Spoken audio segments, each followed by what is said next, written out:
Welcome to Health News and Views, a podcast dedicated to bringing some clarity to the health disparities in the Black and Brown communities. If you believe there's a connection between food, sickness, and health, then you're in the right place. Let's begin the process of unraveling the truth. And now, your host, Lynn Pete.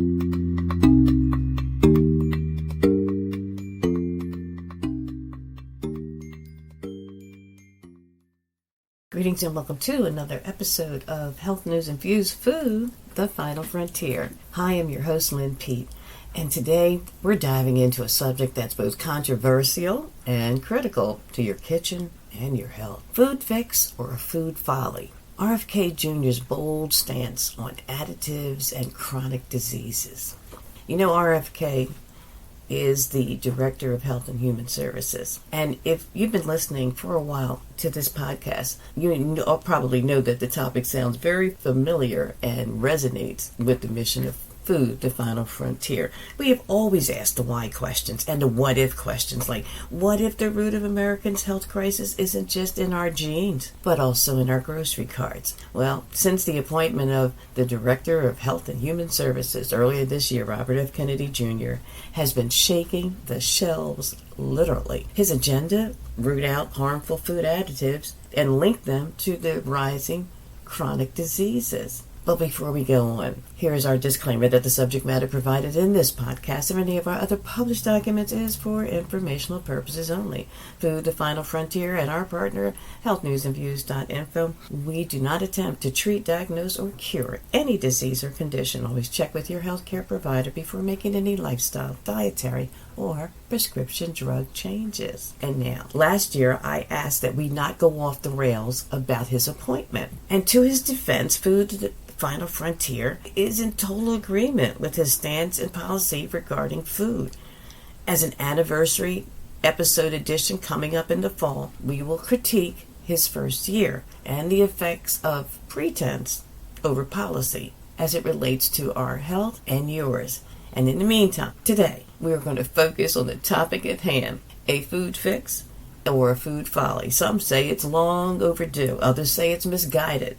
So today we ask you, what do you think? Let's cover the chronic crisis in our cupboards or cabinets. And let's start with the problem. Over the last few decades, the United States has seen an explosion of chronic illnesses: asthma, allergies, ADHD, autism, obesity, autoimmune diseases, rheumatoid arthritis, and childhood type 2 diabetes, once rare, are now alarmingly common. RFK Jr. and his Make America Healthy Again initiative, yes, MAHA, connects this trend to our food environment. Food, the Final Frontier. We have always, since our inception, we have been making the same claim for a while. Well, for the last 8 years in our written publications, and over the last 3 years on this podcast. Now, not just fast food, but what's in the food: additives, preservatives, dyes, emulsifiers, and synthetic chemicals we can't even pronounce. RFK, he argues that our rising disease burden is not a mystery. It's a matter of exposure, and food is the daily dose we overlook. Health News and Views and Food, the Final Frontier. We believe that we have been lulled to sleep because of the previous generations, baby boomers and above, who lived during a time when most food manufacturers were family companies. They produced the food, and their word was their bond. There was no ingredient list. It wasn't required or mandated, and quality and truth was a gold standard, and brand loyalty meant something. Today, we're at the mercy of industrial food giants that used our brand loyalty to sell more product, increase the shelf life, add chemicals at the expense of quality food. Today, that's kind of harsh. But I'm sure there's someone out there who will point out the improvements in packaging and food safety. But still, we have more additives now than we ever had. The additives that are on the chopping block that RFK is looking at, and he's zeroed in on several food additives that I have mentioned in this podcast and previous posts. And these aren't obscure ingredients. They're in stuff that we feed the kids. They're in cereal, candies, Lunchables, and yes, even vitamins. Take a look at the pills that you swallow. That has food coloring in it, especially those capsules and the different color pills that you may be taking. Take a look. And let's look at a few targeted by the MAHA Commission. They're particularly going after red dye 3. It was banned in cosmetics in 1990 due to cancer links, and still allowed to use in candy and kids' cereals in the U.S. Still, titanium dioxide. This is a whitening agent that was banned in Europe, but still used in many snacks, gums, and processed baked goods here in the United States. Potassium bromate, found in bread products, considered a possible carcinogen by the World Health Organization. Check your packages. I even picked up some soft pretzels from a local convenience store, flipped it over, sure enough, potassium bromate. What does it do? It keeps the outside of the pretzels, for that matter, or bread, kind of crispy on the outside and keeps it soft and pliable on the inside. Do we really need that? We don't want that as a trade-off. BHA and BHT, preservatives linked to cancer in animal studies, again banned in parts of Europe. Kennedy's point is clear. If other developed countries have removed these additives, why is the U.S. still lagging behind? Aren't we the leaders of the world, presumably?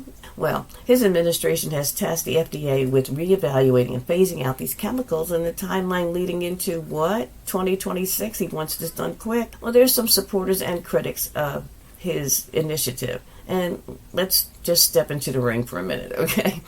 RFK Jr. is no stranger to controversy, and he's been in a food fight for a while, and it's drawing loud cheers and sharp jeers. And supporters say, we finally have a leader who prioritizes prevention over prescriptions.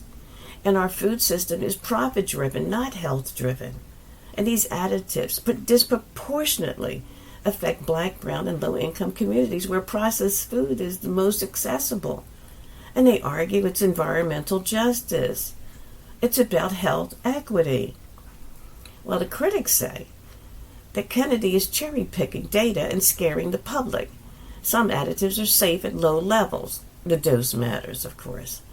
A sweeping ban would disrupt supply chains and inflate food prices. I'm concerned about who they're concerned about in this, as the critics speak. I digress. And they also mentioned that RFK has ties to anti-vaccine activism to undermine the trust in his judgment. Some scientists say that be careful not to replace bad science with worse policy. Is Kennedy raising red flags or just painting the pantry with red fear? What's next? And why does it matter to you?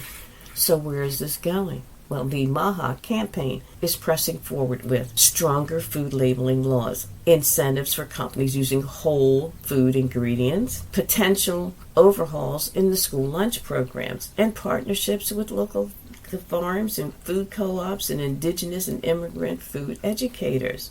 In short, we want to shift the conversation from calories and carbs to chemical exposure and inflammation.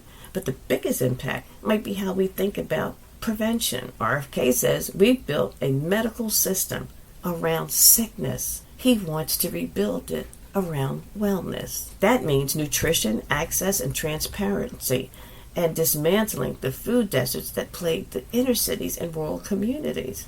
This isn't just about banning dyes. It's about demanding dignity in what we eat. Let's go from the politics right now and just go to the plate.